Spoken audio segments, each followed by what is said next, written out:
Connecting the first panel to the optimizer.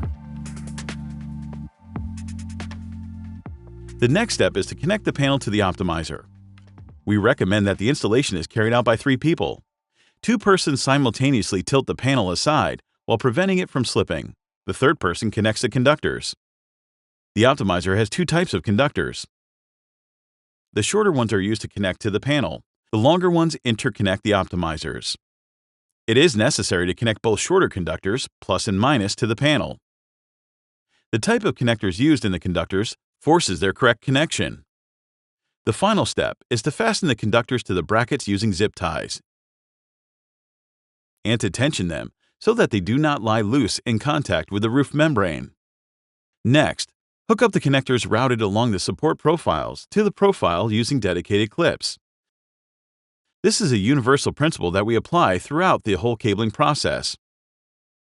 Fasten the conductors routed between the brackets using zip ties. Those routed along the support profile should always be fastened with clips.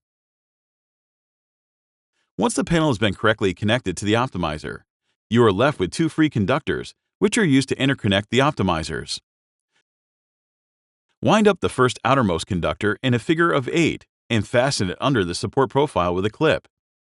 Then connect it to the conductor coming from the upper edge of the roof. That is, the conductor leading to the switchboard, and connect it to the profile with clips as before.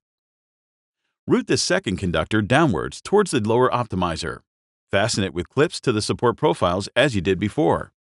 At this stage, do not interconnect the optimizers. Remember that the panel must be connected to the optimizer first. If it is necessary to disconnect the conductors, use only a dedicated spanner. An attempt to disconnect the conductors without a spanner may cause the connections to be destroyed. Once all the conductors are connected, put the panel on the support profiles. Then push the panel upwards to the wall of the upper bracket and install the main pressure strips. The strips should protrude about 2 centimeters beyond the lower edge of the panel. They are laid in an overlapping pattern, just like the panels. For the time being, pre-screw the clamping strips in 2 or 3 places. Use self-tapping screws to screw on the strips. These screws are designed in such a way that they will be drilled into aluminum profile.